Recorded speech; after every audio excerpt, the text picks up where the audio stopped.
So ఇక్కడ ఓవరాల్గా మనం చూస్తుంటే కనుక తెలంగాణ రాష్ట్ర ప్రభుత్వం ఇప్పటివరకు 2024-25 గాను ఖర్చు పెట్టిన ఖర్చు ఎంత, ఏమేం లక్ష్యాలు చేరుకున్నది, ఎన్ని పెండింగ్లో ఉన్నాయని ఇక్కడ చాలా క్లియర్గా ఉన్నది. సో ఒక 5 కీలకమైన అంశాలు చెప్పదలుచుకున్నా. ఒకటి ఏంటంటే తెలంగాణ సెంటిమెంట్ని కాంగ్రెస్ పార్టీ మర్చిపోయింది. చాలా సెన్సిటివ్ అంశాలని, ఇది సలహా అనుకుంటారా, సూచన అనుకుంటారా, లేకుంటే చూసేటువంటి వారు ఎవరైనా కూడా ఒక హెచ్చరిక అనుకున్నా కూడా పెద్ద ప్రాబ్లమే లేదు. యాజ్ జర్నలిస్ట్గా జరిగేటువంటి విషయాల్ని, తెలంగాణ సమాజం ఆలోచిస్తున్నటువంటి విషయాల్ని మీ దృష్టి తీసుకోవడం బాధ్యత కాబట్టి తీసుకొస్తున్నాం. ఇక్కడ తెలంగాణ సెంటిమెంట్ ఏంటిది? వర్ధంతి జయంతులకు కానివ్వండి, ఉత్సవాలకు కానివ్వండి, పండగలకు కానివ్వండి, ఇంకేదైనా అంశాలకు కానివ్వండి, అనుకున్న రీతిలో గతంతో పోలిస్తే, గతంలో ఆయన ఏం చేసేది, బతుకమ్మ అనగానే కొన్ని వందల కోట్లు, సరే కవితే ఖర్చు పెట్టింది, కవిత అయిపోయింది అన్నా కూడా ఆ ఇంపాక్ట్ అనేది గ్రామాల్లో కనిపించేది. ఇప్పుడు పోయినసారి మనం బతుకమ్మ పండుగ మనం జరుపుకున్నప్పుడు చూస్తే గ్రామ పంచాయతీ సర్పంచ్ కూడా లేకపోతే ఆ ఎలక్ట్రిసిటీ బల్బులు చెరువులో కట్టల పట్టి పోయడానికి ఆ బల్బులు కూడా పెట్టలేని పరిస్థితి ఉన్నది. సో అవన్నీ అనేక సమస్యలుగా ఉన్నాయి. కాబట్టి ఇక్కడ తెలంగాణ సెంటిమెంట్ని కొంత తెలంగాణ రాష్ట్ర కాంగ్రెస్ పార్టీ ప్రభుత్వం విస్మరిస్తున్నట్టుగానో, పక్క పెడుతున్నట్టుగానో, లేకుంటే మర్చిపోయినట్టుగానో కనబడుతున్నది. ఆ దృష్టి సారిస్తే తెలంగాణ కాంగ్రెస్ గవర్నమెంట్కి డెఫినెట్గా ఒక మంచి విషయమే. అది కనుక దృష్టి సారిస్తే తెలంగాణ విగ్రహం కూడా తెలంగాణ సెంటిమెంట్ అనే ఒక అంశాలను మనం చూడొచ్చు. బతుకమ్మ ఆ రూపం కానీ, బతుకమ్మ నమూనా కానీ లేకపోవడంతో తెలంగాణ సెంటిమెంట్ మర్చిపోయిరా అనే రకంగా కనబడుతున్నది. రెండవది అడ్మినిస్ట్రేషన్ అంటే ఏంటిదంటే, ఎప్పుడైతే మనం గతంలో కేసీఆర్ చూస్తే, కేసీఆర్ చెప్పిన మాటే వేదం. ఎవరికైనా కింది స్థాయి గ్రామ పంచాయతీ కార్యదర్శి అయినా, లేకుంటే పై స్థాయి చీఫ్ సెక్రటరీ అయినా, ఎవరైనా కూడా వన్ మ్యాన్ వన్ షో, ఆయన చెప్పిందే ఫైనల్. అది ఒంటెద్దు పోకడలకు దురహంకారం మనం అనుకున్నాం. డెఫినెట్గా ఆ సిచ్యువేషన్ కనబడ్డది, మనం ఆ రకంగా ఇబ్బంది పడ్డాం కూడా. ఇప్పుడు అటువంటి పరిస్థితులే స్వేచ్ఛా వాయులు పీల్చుకుంటున్నాం. ప్రశ్నించే వాళ్ళు ప్రశ్నిస్తున్నారు, పొగిడే వాళ్ళు పొగుడుతున్నారు, విమర్శించే వాళ్ళు విమర్శిస్తున్నారు, బాగానే ఉన్నది. కానీ ఎప్పుడైతే అధికారుల చేతికి రాజ్యం పోతుందో డెఫినెట్గా పొరపాటు జరుగుతుంది. ఎందుకంటే వాళ్ళు భయం అనేది ఒకటి ఉంటేనే వాళ్ళు క్షేత్రస్థాయిలో పనులను కూడా కరెక్ట్గా చేయగలుగుతారు. అధికారులు కూడా మన రేవంతే అనే సిచ్యువేషన్ వచ్చిందన్నప్పుడు అడ్మినిస్ట్రేషన్ ఫెయిల్ అవుతున్నది. మీరు గమనిస్తే గ్రూప్ 1 ఉద్యమాలు చేసే సమయంలో వాళ్ళ సమస్యలు ఏందో పరిష్కారం కోసం ఒక్కసారి వాళ్ళతో మాట్లాడి చర్చలు జరిపితే ఆ ఉద్యమాలు వచ్చేది కాదు. అది రాజకీయంగా బీజేపీ బీఆర్ఎస్ మలుచుకునేవి కాదు. గురుకులాలకు తాళాలేసేంత వరకు చూస్తూ కూస్తున్నట్టే మీ దగ్గర ఉన్నటువంటి చిత్తశుద్ధి ఏందో అర్థమవుతున్నది. టీఎస్ఎస్పీ ఏదైతే స్పెషల్ డిపార్ట్మెంట్ ఉందో పోలీసుల్లో కూడా, టీఎస్ఎస్పీ ఆ స్పెషల్ బెటాలియన్కి సంబంధించిన వాళ్ళు కూడా వాళ్ళు ఏకంగా కానిస్టేబుల్ రోడ్ ఎక్కే పరిస్థితికి వచ్చిందని అంటే అడ్మినిస్ట్రేషన్ ఫెయిల్ కాకపోతే ఏంటది? సో అడ్మినిస్ట్రేషన్ పరంగా తెలంగాణ కాంగ్రెస్ గవర్నమెంట్ ఫెయిల్ అవుతూ ఉన్నది. ఇక సాయి సంసారి లచ్చి దొంగ అనేది సామెత ఉంటుంది కదా, ఇద్దరు చేసేది గదే, ఈయన చేసేది గదే, అరెస్ట్లు అంటున్నాడు, లేకపోతే ఇంకేదో చేస్తున్నాడు. తెలంగాణ సామెతల గురించి బాగానే మాట్లాడుకొస్తున్నాడు. ఇదేమైపోయిందని అంటే ఆయన దొంగగా నేను మంచోనని చెప్తున్నట్టున్నది. ఒకసారి మీరు ఆయన దొంగ మీ మంచోననే ముందు ఏం జరుగుతున్నది, మరి నేను చేసే విషయాలు తెలంగాణ ప్రజానికానికి నిజంగానే చేరుతున్నాయా, తెలంగాణ సమాజం ఏం భావిస్తున్న విషయాన్ని కూడా తెలంగాణ ఆ రివ్యూ మర్చిపోయారు. ముఖ్యంగా రుణమాఫీ అని అన్నారు, రుణమాఫీ చేసుకొచ్చినా అని చెప్తున్నారు. 55 కోట్లు ఖర్చు పెట్టినట్టుగా మీరు రికార్డులు చూపిస్తున్నారు. 55 కోట్లు పెట్టి మీరు రైతాంగానికి సంబంధించి అగ్రికల్చర్ కోసమే వెచ్చిస్తే ఆ 55 కోట్లు నిజంగానే తెలంగాణ రైతాంగాన్ని సంతృప్తి పరిచినాయా?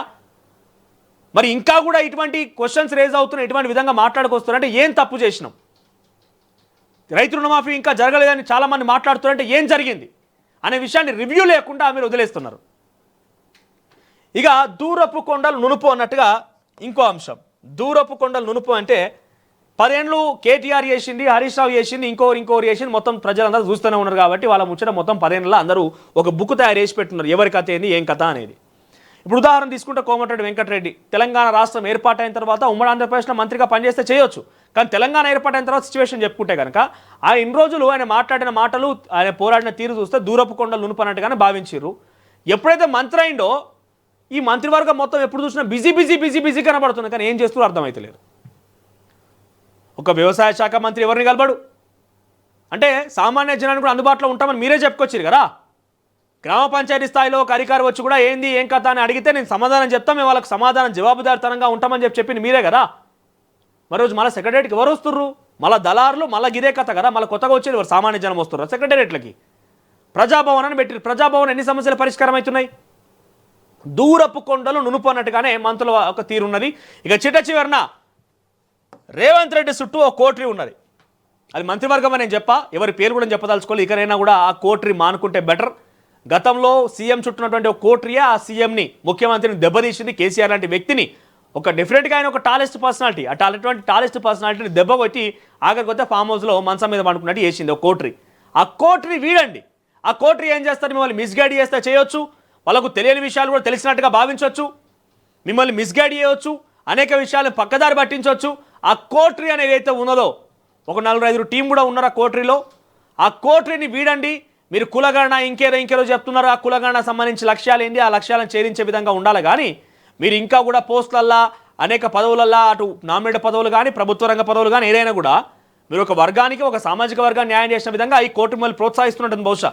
ఎందుకంటే మీ మధ్యలో ఆలోచన అయితే అయి ఉండొచ్చు. మళ్ళీ ఇంకొక విషయం చెప్పలేం.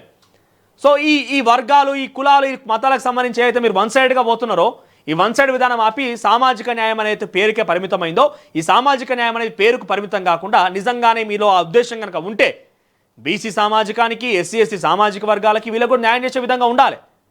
ద బెస్ట్ ఉదాహరణ ఈరోజు జరిగిందే. ఏంది? ఫిల్మ్ డెవలప్మెంట్ కార్పొరేషన్ అనేది ఒక వెంకటరమణ రెడ్డి అనే ఆయనకి దిల్ రాజుకి ఇవ్వడమే ఒక ప్రధానమైనటువంటి బెస్ట్ ఎగ్జాంపుల్గా మనం భావించాలి. ఎవరైనా ఎందుకు ఇచ్చారు? ఆయన చేసుడేంది?